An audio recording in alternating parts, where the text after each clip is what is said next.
name is Ryan Miller, and for the past 15 years, I've helped hundreds of people to raise millions of dollars for their funds and for their startups. If you're serious about raising money, launching your business, or taking your life to the next level, this show will give you the answers so that you too can enjoy your pursuit of making billions. Let's get into it. Your ability to effectively run your business or investment fund comes down to many things, but the main one is your own self-awareness.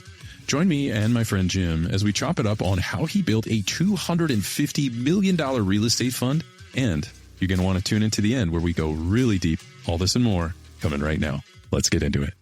Hey, welcome to another episode of Making Billions. I'm your host, Ryan Miller, and today I have my dear friend Jim Manning.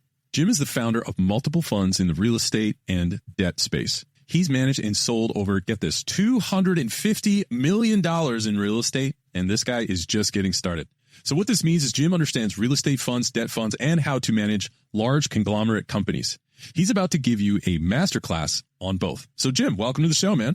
Ryan, thanks for having me, man. I'm really excited to be here. And the Making Billions podcast is one of the few podcasts that I've actually listened to multiple episodes and really have enjoyed. And it's really the mission of what I'm trying to do. I'm trying to turn myself into a multimillionaire, into a billionaire, actually. So what a great community. What a great mission that you have to help us millionaires turn into billionaires, right? So thanks for doing this.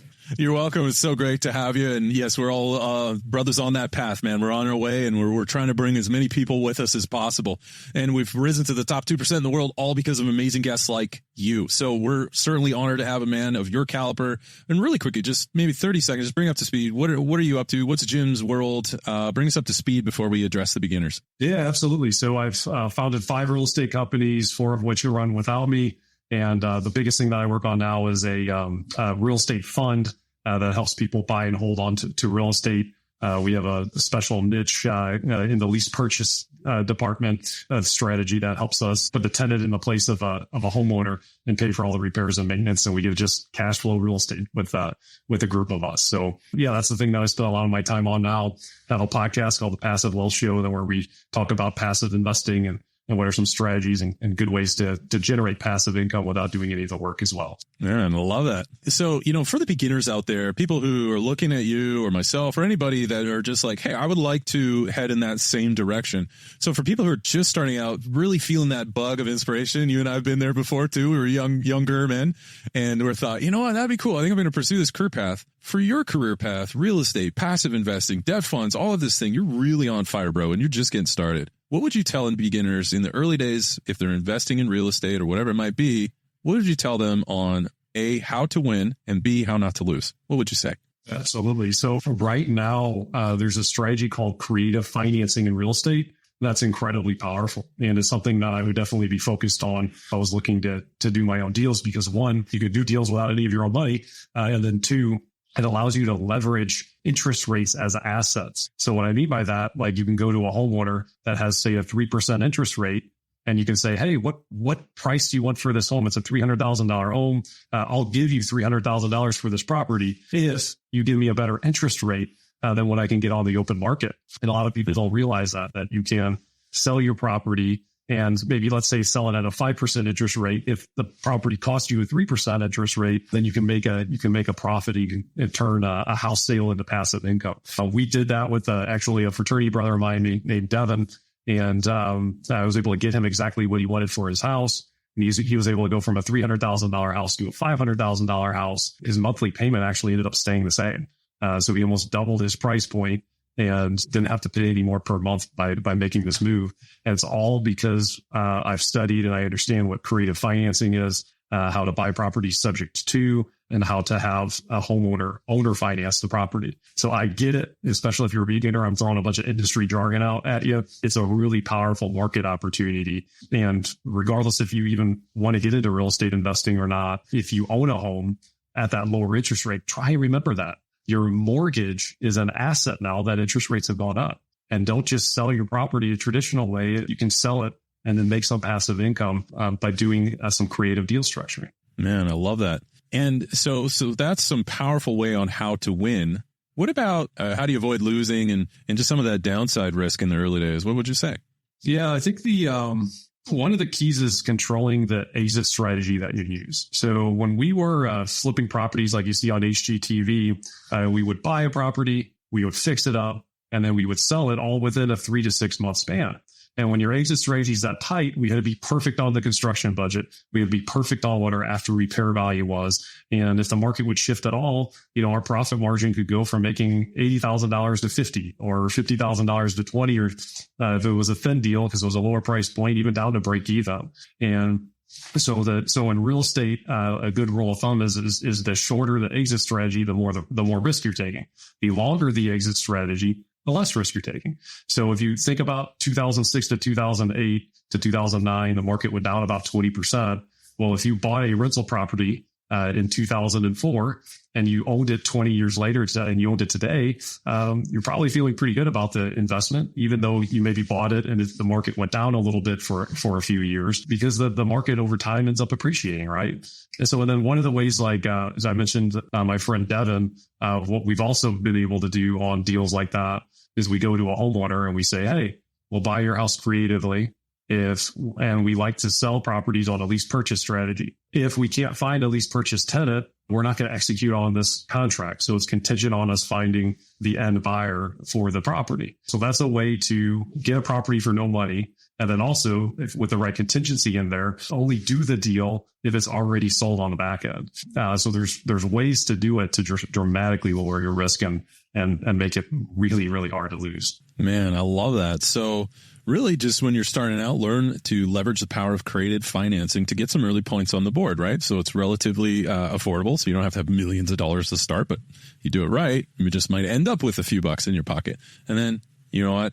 There's always risk. You're an investor. Absolutely. We're not giving financial advice, but we're just saying from Jim's experience, what we can say, learn that exit strategy. Really understand what it is that you're up to and all of those dynamics. Working with those two things will definitely give you a great launch so that you can be a fund that has one too. So moving on to the market, what would you say as far as where it's at? What are you seeing out there right now? And then maybe we'll talk about where you think it's going. Absolutely. Yeah. So when we talk real estate, I want to do the caveat is like anytime you hear blanket statements, it can be dangerous because real estate is so local, right? So there's going to be exceptions to this and different pockets that will behave different. I think it's really important to understand the macro trends, then also make sure you align yourself with someone that has a special localized knowledge with the market that you're into. Okay. So for this purpose, let's get specific here. I'm going to talk single family real estate. I'm not going to talk commercial. That's really my area of expertise. And then we're going to just talk on a macro level, what's happening in the United States, not necessarily what's happening in California versus New York or anything like that. And what's interesting is that interest rates recently went up quite a bit. There was a lot of uncertainty that entered the marketplace, and a lot of people were like, oh, I don't know what's going to happen. I don't know what we should do. Maybe we should just kind of sit on the sidelines a little bit. The knee jerk, I think, with that is, oh, well, if interest rates go up, home prices are going to just go down because the cost of money is more expensive. So the asset's worth a little bit less. The interesting thing is if you actually study the statistics, there is no correlation between rising interest rates and what home prices do. Sometimes when interest rates have risen over the last 50 years, home prices have gone down. Sometimes they've stayed the same. Sometimes they've gone up. The single biggest driver on what the housing market's going to do is actually the amount of buyers to the supply of houses. And that supply and demand has much more of an impact than what interest rates are doing. So what interest rates do, though, is they shrink the amount of units that are sold. If a market's used to selling 1,000 houses a year, maybe it's going to sell 800 or 600 houses that year. So it does slow it down, but slowing it down doesn't necessarily mean home prices are going to get worse. So as far as the market goes, let's talk about the demand. So NAR did a study that over the last 10 years, there was an extra 5.5 million houses that needed to get built that just weren't. We're in this housing shortage. We're in this housing crisis, is what before interest rates went up, everyone was calling it a housing crisis. And the number that's interesting that people don't talk about as much, and I spent hours and hours and hours researching this because we're making investment decisions. We're buying millions of dollars of homes a year. So, I wanted to feel confident on whether we should be buying right now or not. So I did a ton of research on this. I found a study by Harvard that suggests that there's another 21.7 million homes that need to get built through 2038. And the reason is that Gen Z and millennials are the biggest demographics right now. They're in their peak home buying years. So 5.5 million houses should have been built. Another 21.7 houses need to get built. That's right around 27 million houses through 2038. And there's a slight problem. Who's going to build them? So I was talking with my friend, his name's Gary. He has 40 years of new construction experience here in St. Louis. That's the market I operate in, St. Louis, Missouri. I said, hey, how are you guys doing? What's going on? And he said, well, our company has 500 employees in it. We have enough demand for 1,000 people to keep them busy all day without even thinking about it. And I can't find a 501st person to hire.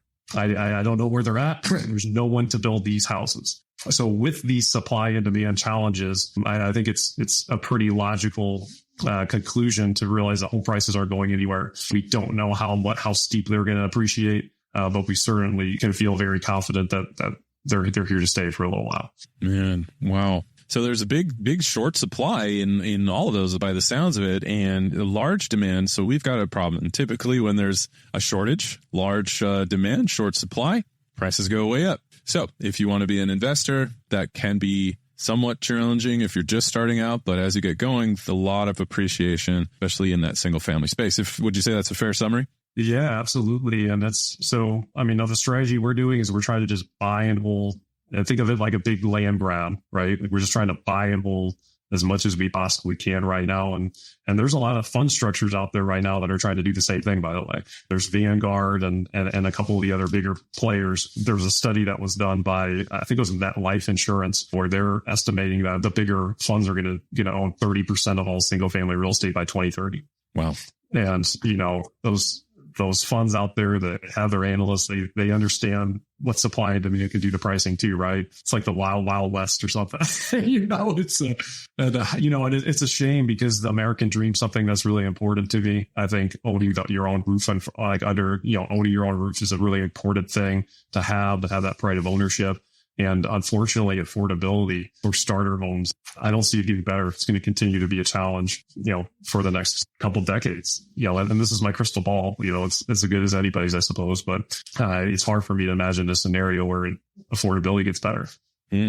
So would you say that maybe looking forward, based on that, where the market's going, I'm putting myself in a Gen Z millennial position, be like, how am I going to afford this? Well, one, you were originally talking about owning your own home, but maybe as an investor, which you are, which I am, maybe there's more syndications. Do you see, as you look into your metaphorical crystal ball, do you see more syndications on the horizon, or where do you see the market going from 2024 and beyond? Stay with us. We'll be right back. AI is changing the game of business. Will you be on the winning team? I'm Jordan Wilson, the host of the Everyday AI podcast, and your coach to help you learn the X's and O's of AI. Artificial intelligence isn't just a new player in the game, it's a new sport altogether. So if you don't quickly put AI into play, your competitors will run up the score. I've spent my whole life building winning teams, from coaching basketball to working with big players like Nike and Jordan Brand. My next move? Helping you win with Everyday AI. Listen wherever you get your podcasts or on everydayaipodcast.com. Let's tap into AI together and put points on the board. Yeah, I mean, I really think the syndications, the fund structures are really going to continue to be a big player and create more and more competition and more buy demand for these properties that, quite frankly, are a lot of the inventory is irreplaceable right now. You can't build a $200,000 house starter home anymore. Inflation's price and lack of labor and labor shortages have priced that out now. So to me, it's an amazing investment opportunity to just buy and hold on to a fixed inventory that cannot be replaced. Yeah, we can start getting creative and doing tiny houses. Yeah, Elon or somebody might create some robots to help build houses. These are all potential solutions that entrepreneurs can come up with, but I don't see robots building anything in the next couple decades. That's the look to figure that out and then to get it going and put millions into it and everything like that, right? I mean, what are you seeing, Ryan, all this? Like what are you thinking? All I was thinking was I'm looking forward to the day when I just drive by and see robots building neighborhoods. So I'm on the venture side. So of course, robotics gets the blood pumping for me. So yeah. But we see, you know what, in all seriousness, though, so I pay attention to interest rates. So we might see some softening. I know inflation actually started to tick up again. That just came out recently, maybe today. So we see inflation still climbing up, rearing its head. So yeah, that's going to be tough. This is really, really hard for regulators to do. As the saying goes, being a regulator is a hard job, and they just keep tapping on the brakes till something flies through the windshield. So they're still tapping on the brakes a little bit, trying to get that interest rate right. But as you know, I'm sure anyone in a highly levered product in real estate or private equity, this is going to be a bit of a challenge for them. It's not, a destroyer of worlds, but definitely we got to switch our game up. So we're going to see a lot of investment funds in the world that you and I operate in, Jim. A lot of people in highly levered products are really going to have to might shift their thesis or their strategies or just how they calibrate their portfolios. That's going to be increasingly more important on these highly levered alternative assets. Now, hopefully 2025 is going to have some softening there in 2026 as far as these highly levered interest rate dependent type of industries like yours. Hopefully by then we're going to see a nice ramp up, but maybe less spicy with inflation. So hopefully we'll see some nice growth without breaking Main Street. Yeah, it's amazing doing this as long as I've been doing it now, 17 plus years. Like the hustle just changes. Like when interest rates were low, was the last thing in the world you had to think about trying to get the lowest interest rate possible or whatever. And now, the interest rates are up. So now maybe you need to go talk to start negotiations with three different banks, to try and get every little penny you can. In every market has different challenges, Yeah, I thought a lot about this, and you see Jamie Dimon, so talk about, traditional banking. A lot of regulations coming out that traditional bankers are upset because it's going to push a lot of people into private lending. So you might see a pickup in private lending given these regulations. You also might see some tax incentives. So if the interest rates are high, so if whoever's in office is in charge of that, if we're seeing high inflation, they're going to hammer the crap out of it with high interest rates, right? They're going to get that down. However, if you leave that alone, you have not fixed. In fact, you may arguably have made this housing shortage worse. And so what you may see is simple things like a lot of industries, taxes are always a great lever to influence industries. So you might see some accelerated depreciation things come online for anyone who wants to be a builder or an investor who builds homes. And so there may be some help, but it's going to take a while. Because they can't just keep, hitting the interest rate button over and over and expect all of the economic problems to go away. It will solve, and it typically is good for solving runaway inflation, but it could pick up problems in different areas. So you may see a combination of high interest rate, but also tax incentives for specific industries. So I would look at those two things. So not just highly levered, but also what are the tax incentives? And this, my friends, so we talked about changing structure as you respond to that. Jim, you asked my opinion. So we're going to let it rip. You may see a lot of different tax incentives. And this underscores the change in fund managers, fund structures, or alternative asset managers is now we can say you can have an okay investment thesis, an okay offer that is supremely well structured, that is very finely tuned to the most modern tax incentives, and you might be able to pull out some alpha. So that's what I hope for. And I know hope is a horrible strategy. So it's not a strategy. I'm just saying they got a lot of headwinds. So you're going to see interest rates go up to hammer that. And you may, cross your fingers, may see some better options on the tax front to better structure or just invest in existing ones and expand those out like 1031, opportunity zones. There's a lot of other incentives through venture capital. But again, if you're in a highly levered product, structure in a high interest rate environment matters. Would you agree? Not only do I agree, but that is why what we just heard there, ladies and gentlemen, is why I call you and get advice from you every chance I possibly could get. That was very well said. And I have learned there's things I'm really good at. We know investing, we know advanced real estate investing strategies, but what the nuance of what you just described there, my goodness, I have to have the right people around me because that, I can negotiate a creative financing deal on real estate all day, but that's that type of stuff. Jimbo needs some help. All right. You got it. Before we hit record, I promised you I'd use big words and try not to embarrass my mother. So there we go. So this is awesome, man. Thank you for watching. If you've made it this far, we must be friends. So don't forget to like, subscribe, and click that notification button. Now, let's get back to the show. So that's our market prediction, folks. It's Jim and Ryan. We're just shooting the breeze, just giving our friendly opinion here. But we're not done yet, my man. So you've been doing this a while. I've been doing this a while. And I'm really curious, if you had to start over or anything at all, if you just summarize. So someone's like, dude, give me in 5 or 10 minutes, just tell me the most effective stuff. Summarize in 3 points. What have you found from all of your experience that you can leave for our listeners to help them to gain a competitive advantage from you? What would you say? Yeah, absolutely. What a great question. So the first thing is, I would call it like finding your honey hole, finding that right niche that meshes with where the market's at. What I mean by that is like, so when I first started out in real estate, short sales were half the market. We got really good at doing short sale deals. And what a short sale deal is, for those of you that don't know, is if a bank, as a loan on a property is $200,000 and it's worth $100,000, it's talking to the bank and saying, hey, will you agree to sell the property short of the loan amount? So we got really good at that. It was within our natural skill set of running numbers and being investors. That if you fast forward to today, short sales are non-existent because people have more equity than they've ever had. When I talk about finding like that right niche that meshes with today's market, it's having an awareness. There's not every strategy, not every business model is created equally. And whenever I've gotten out of what the market of the moment is, has felt like I'm like pulling teeth, and I'm trying really hard, and I'm making some profit, but I'm just not quite making as much as I feel like I should.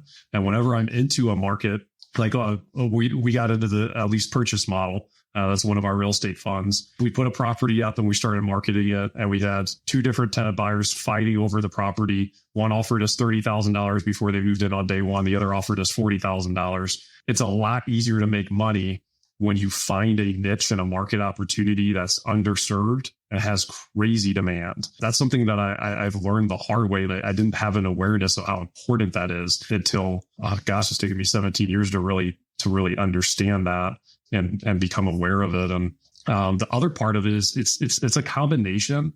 It's not just what the market opportunity is. There's also an honesty part to it. I think you need to be brutally honest with like, hey, what's my team good at? What am I good at? What are my strengths? What am I not good at? Is this something that can financially drive my business?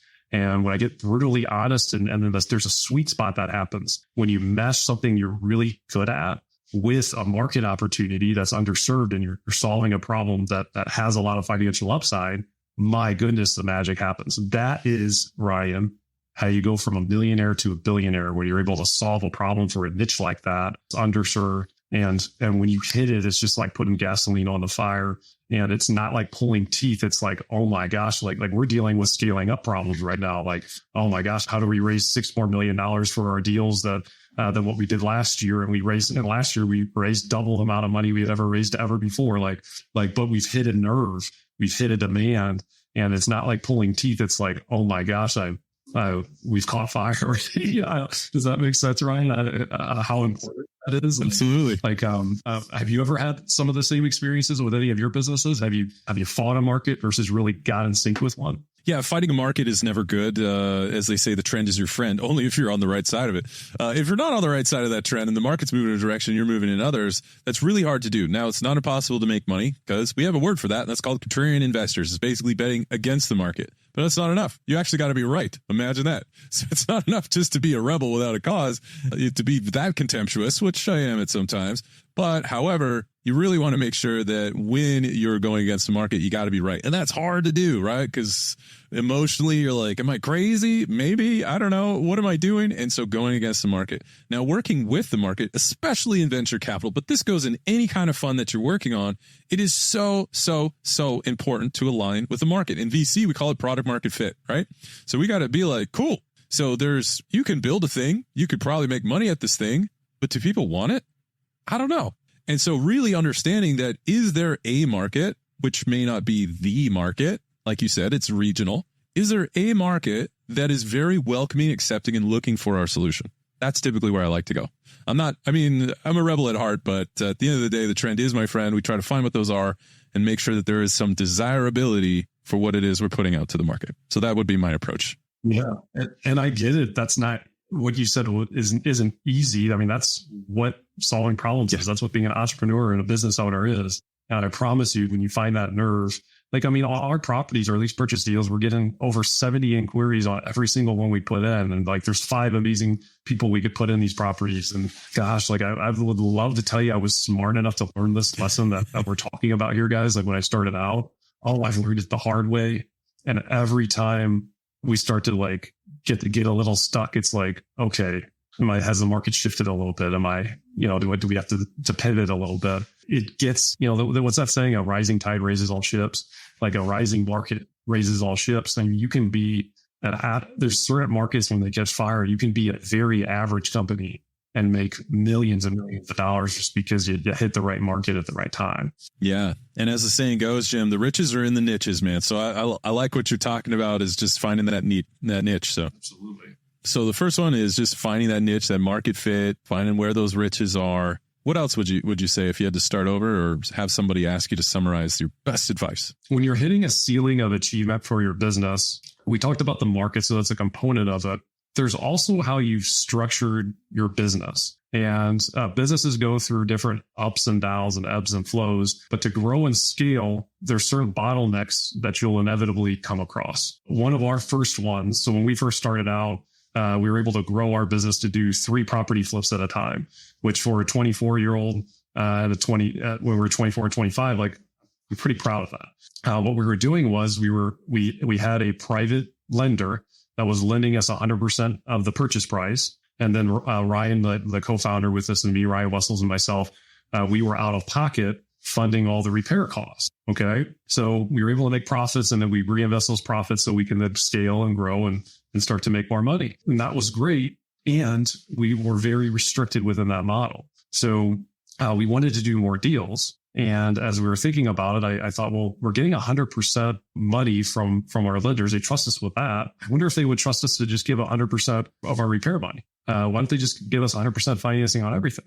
And we talked to the guys. They had already been lending to us for a number of years. They trusted us. We had always done what we said we were going to do and gave them the returns we promised. We've done that for 17 years now, by the way. It's one of my really proud achievement. But then what was amazing about that was the bottleneck that we had with the amount of deals that we could do was restricted. The amount of money that we had suddenly became, we can do infinite deals if we can raise infinite capital. So we're only restricted now by the amount of capital we can raise. And that's a whole lot faster to do that than to take 6 months or 12 months to do a deal, take those profits, put it into another house, and then build it that way.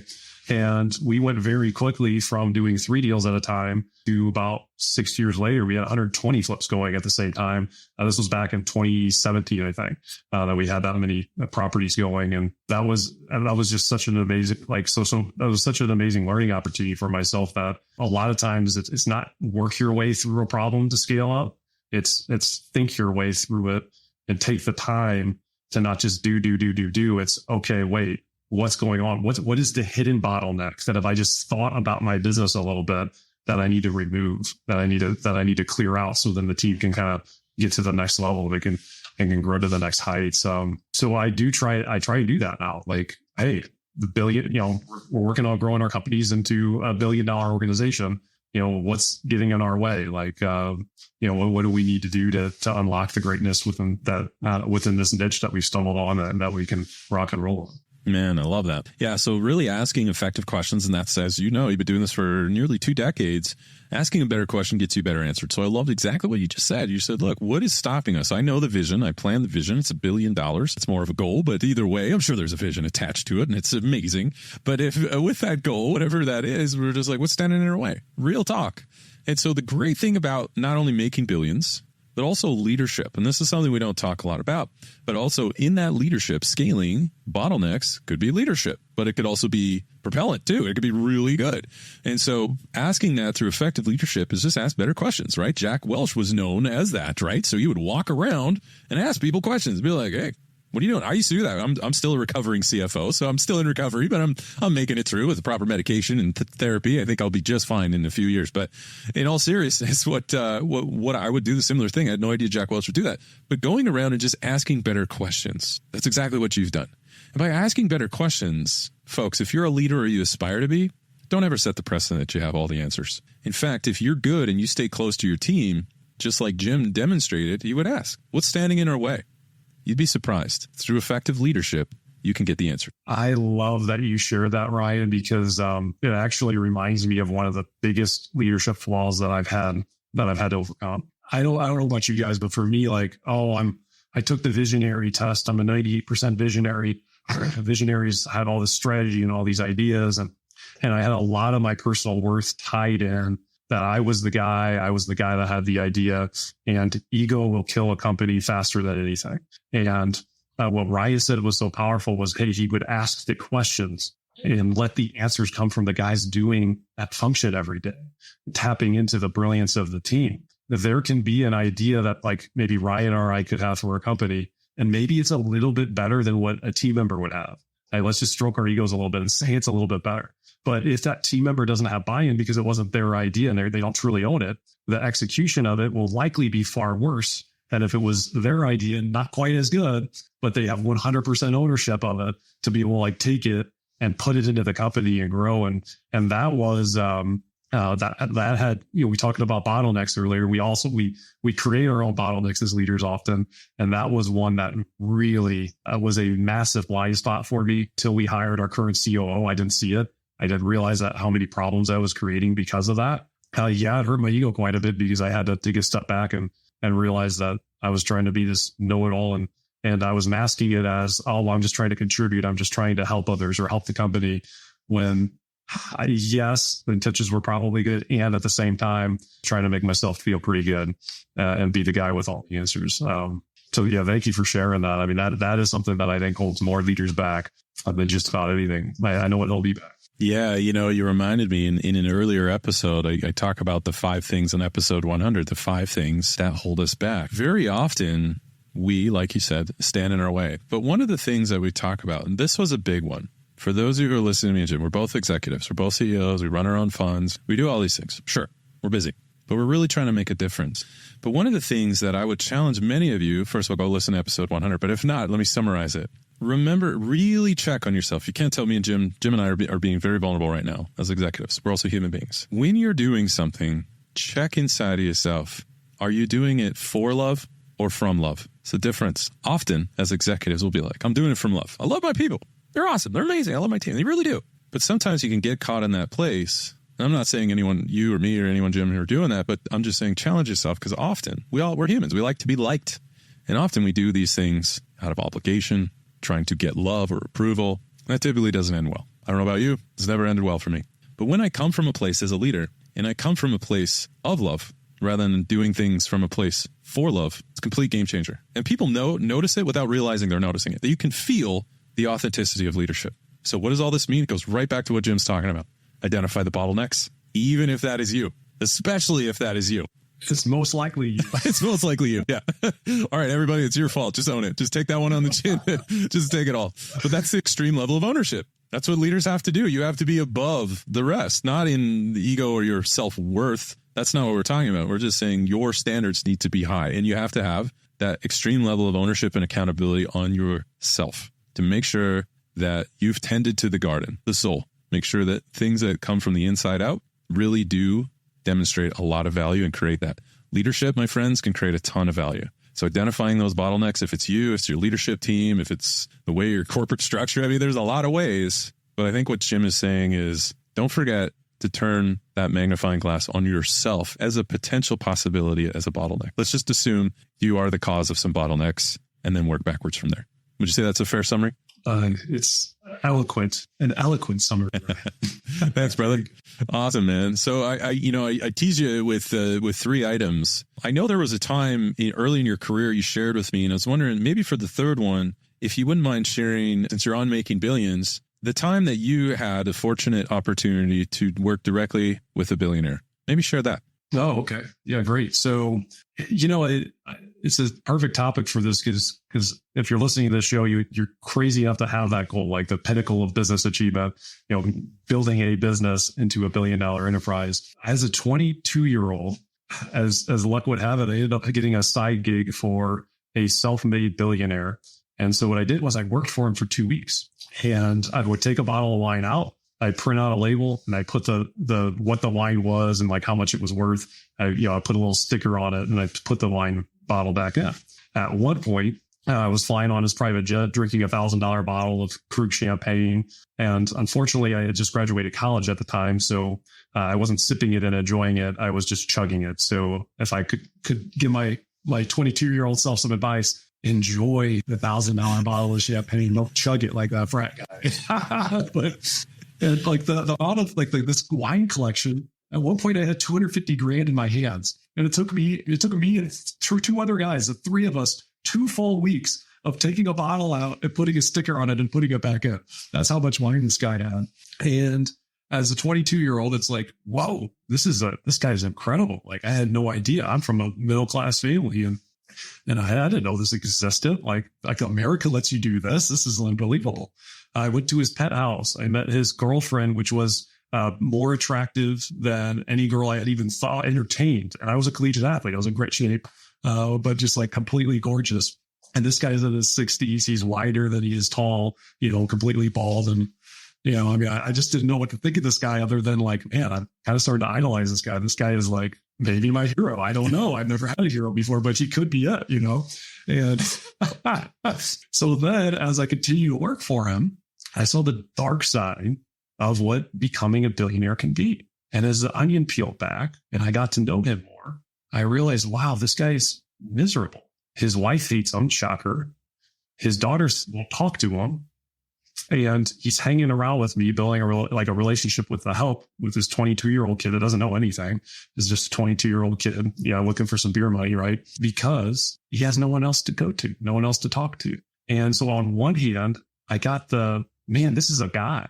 This guy puts on one paint leg at a time. He's just a guy, like an American dude can do this. If he can do it, I can do it. I can become a billionaire. And then on the other hand, to get that experience of what that cost potentially could be, robbed of all joy, robbed of your family.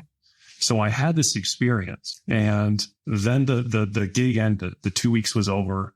I flew back in town, and I got at like 2:00 in the morning. I got back and I started my corporate America job, my college job, the very next morning. And I got there and I literally knew within an hour of being at the place, corporate America is not for me. I need to do my own thing. I have to run my own business. And as I built up for it, I did my first real estate deal. I got in. I made a promise to myself that I'm going to strive and go after that $1 billion enterprise. And I'm going to weigh the success by what I gave up to get it. Wow. So really the goal of what I'm trying to do on the Making Billions is to have that joyful environment for my kids the way I had it, the way many middle-class people have, like the downside of building an enterprise, right, could be a tremendous cost. And so like I have that in mind going into it. And the only way I've been really able to achieve this so far, and as the business continues to grow, like I constantly have to battle this, is like I'll work 80 hours a week and not even care because I'm building something. I have fun with it and I'm solving problems, right?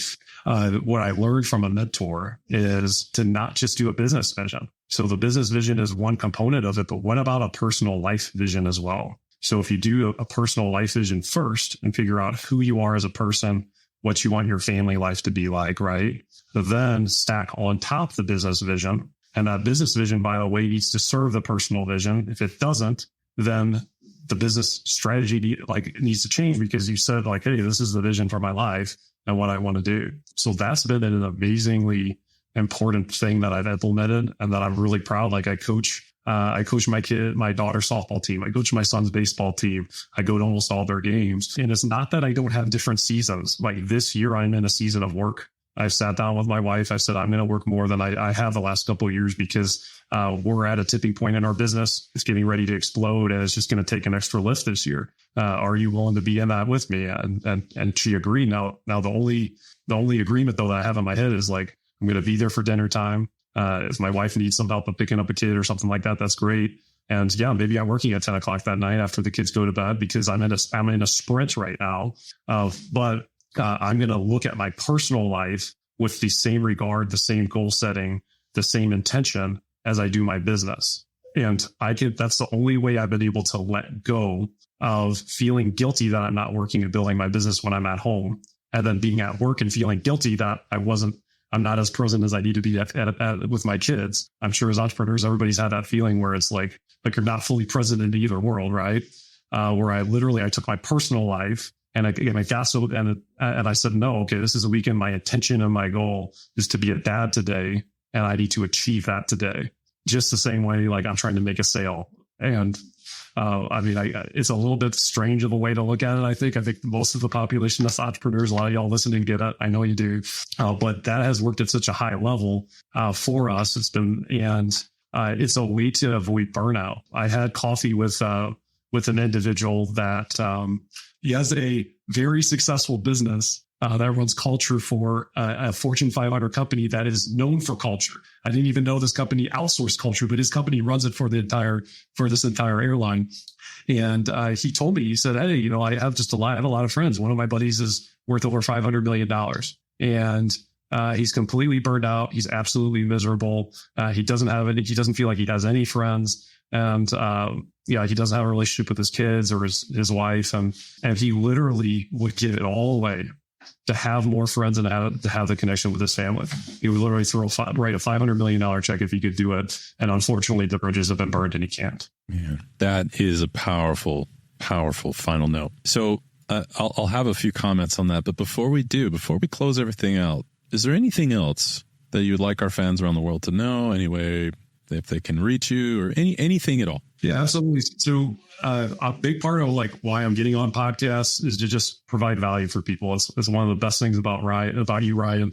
You're very much a giver. You try and provide value. And so if you go to jimmanning.com, I have a lot of great gifts for you. I spent hours and hours and hours researching the real estate market. I have a free white paper on there. In 2022, we generated millions of dollars of passive income using 3 strategies. I have a free course on that. If you're interested at all in investing in real estate funds, I have a course on that that's very comprehensive that can teach you how to analyze different funds and look out for different risk structures. There's also information if you have an interest in investing in real estate and want to learn more about our funds. So just go to jimmanning.com.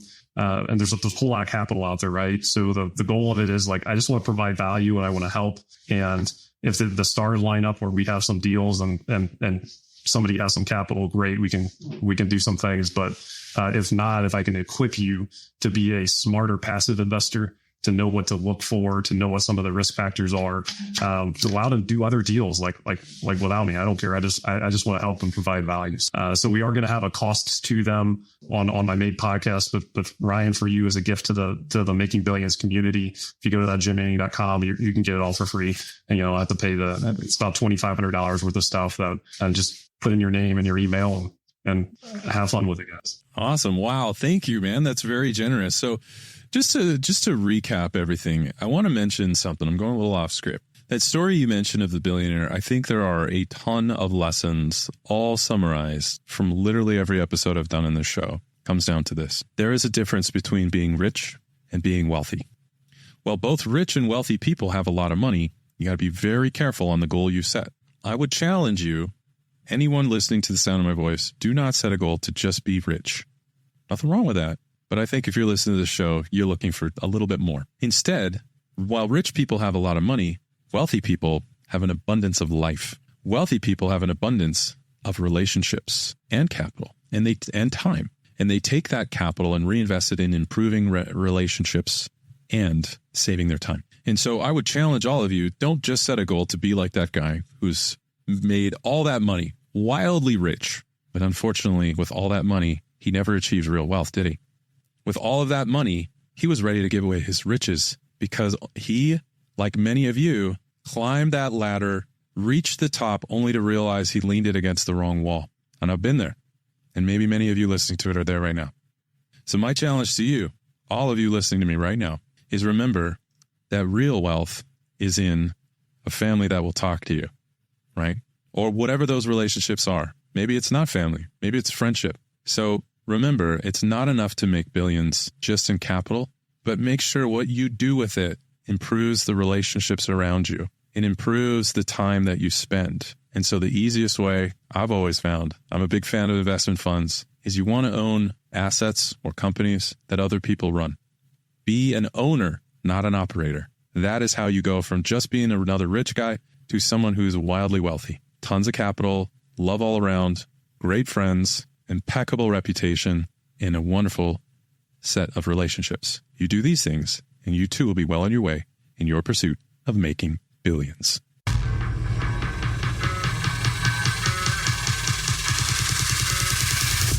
Wow, what a show. I hope you enjoyed this episode as much as I did. Now, if you haven't done so already, be sure to leave a comment and review on new ideas and guests you want me to bring on for future episodes. Plus, why don't you head over to YouTube and see extra takes while you get to know our guests even better. And make sure to come back for our next episode where we dive even deeper into the people, the process, and the perspectives of both investors and founders. Until then, my friends, stay hungry, focus on your goals, and keep grinding towards your dream of making billions.